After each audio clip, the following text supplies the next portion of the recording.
Wala nang maraming paligoy-ligoy pa, diretso sa punto na. Maiksi lang ang komentaryo, pero diretso sa punto. Maraming kuro-kuro, may tiwali, may totoo. Dito, sa Puntong Diretso tayo. Punto Diretso.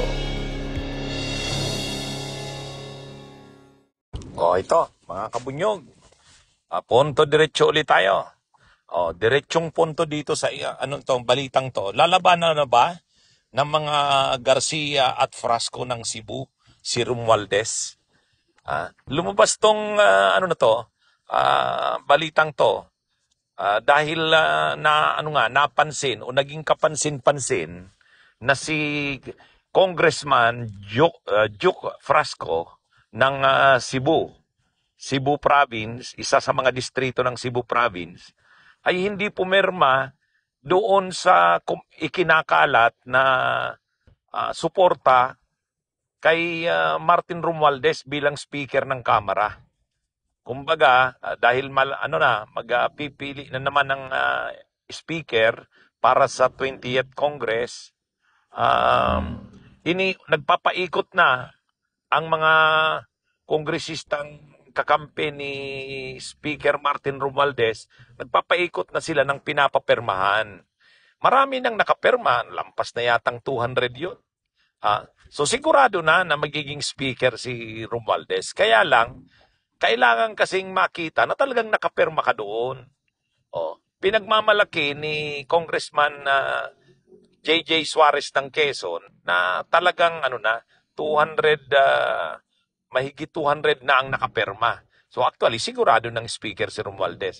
Okay, sige, panuorin natin mga kabunyog ang balita para mas maintindihan po natin. Maugong din ang balitang balasahan sa liderato ng Kamara.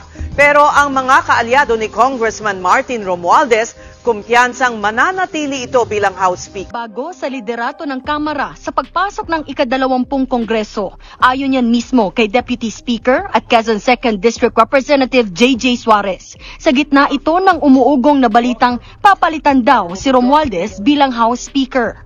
That matter has no value really, sorry. So wala po kami nakikitang ganon so far, no? Sa higit 300 kongresista sa Kamara, nasa 104 ang miyembro ng Partido Lakas CMD, ang partidong pinamumunuan ni Romualdez at ang itinuturing na supermajority. Kaya kumpiyansa raw si Suarez na hindi mapapalitan si Romualdez, lalo't kailangan daw may pagpatuloy ang suporta sa mga gustong isulong ng kasalukuyang administrasyon. Hindi mo maiiwasan yun kasi syempre papasukan talaga sa bagong kongreso, ang daming upfloat, ang daming pangalan na babanggitin. Kaso lang sa amin, sa Lakas, we're the dominant majority party. We're 100% behind the leadership of Speaker Martin Romualdez. Of course, under the banner of continuity. No? Nagpulong ngayong araw ang mga political party leader ng Kamara sa Makati, pero itinanggi ni Suarez na loyalty check ito kundi ay isang meet and greet lamang kasunod ng midterm elections. Kahit si Nationalist People's Coalition spokesperson at Quezon 1st District Representative Mark Enverga naniniwalang hindi mapapalitan si Romualdez. We signed the manifesto supporting the presidential, we have the support to President DBM, no, with this legislative agenda. So we believe that si Speaker Martin will continue his term as Speaker. Wala naman ako nadidinig ng mga rumors dyan. Pero ang isang naging kapansin-pansin, ang isang malakas na kongresista na galing ng Cebu, itong si Congressman Juke Frasco, Deputy Speaker ito Kumbaga, malakas na leader ito ng Kamara, Deputy Speaker, at galing ito sa pamilya ng mga Frasco at Garcia ng Cebu. Ang Frasco ay may sariling political dynasty sa Cebu Province. Ang asawa ni Juke Frasco ay si Cristina Frasco, ang Department of Tourism Secretary ngayon ng administrasyon ni PBBM. Itong si Cristina Garcia Frasco, anak ni Gwen Garcia. Alam naman natin ng mga Garcia ng Cebu. Kaya itong Garcia at saka Frasco ito ay tambalan ng dalawang malalakas na political dynasties ng Cebu Province. Kaya lang, alam naman natin ang nangyari sa Cebu. Natalo si Gwen Garcia ng isang hindi masyadong kilala, si Pambari 4. So ngayon, ang nangyari, hindi nakapirma si Duke Frasco doon sa mga kongresista na naghahayag ng suporta kay Romualdez bilang speaker uli sa ika-20th na kongreso. So nagiging yan, kumbaga usap-usapan.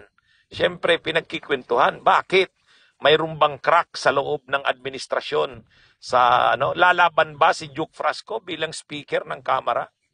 Pero ang isang bagay, tinanong si Duke Frasco kung totoo ba na hindi siya pumirma. Kasi pwede namang nakalimutan lang o hindi pa siya inaabot ng pagpapirma, pero pipirma naman siya. Ang dito, kasi kinumpirma ni Duke Frasco na hindi nga siya pumirma.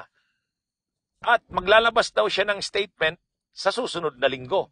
Cebuano Congressman, umayaw sa manifesto para kay Romualdez. Deputy Speaker at Cebu 5th District Representative Duke Frasco, isa raw sa mga congressman na hindi pumirma sa manifesto ng suporta kay Speaker Martin Romualdez. Ayon sa source, may lumalalim na tensyon sa Kamara, lalo sa Visayas at Mindanao Block. Wala pang opisyal na pahayag si Frasco, pero ayon sa kanyang opisina, magsasalita ito sa mga susunod na araw. So yun, aabangan yun. Ano bang dahilan at hindi siya pumirma?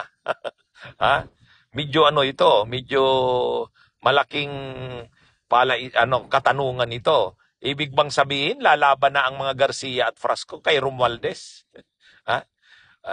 Pinagdududahan ba ng mga Garcia at ng Frasco na kaya natalo si Gwen Garcia ay dahil hindi sinuportahan ni Romualdez? Ano ba ang nangyayari sa politika ng Cebu at ng Visayas?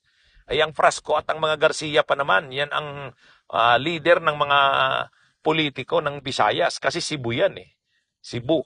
Anyway, abangan natin mga kabunyog, mga kabayan, kung ano ba talaga ang totoong nangyayari. Kasi maglalabas ng statement si Duke Frasco sa susunod na linggo.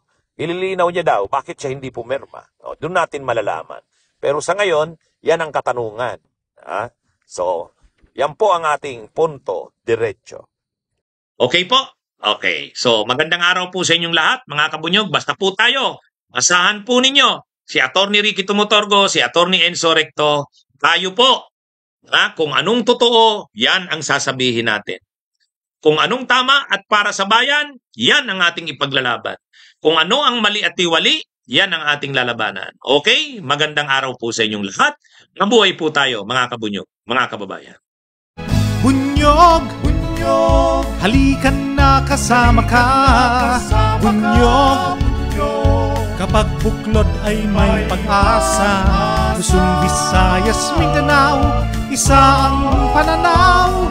Sa bagong Pilipinas ang bunyog isisigaw. Bunyog.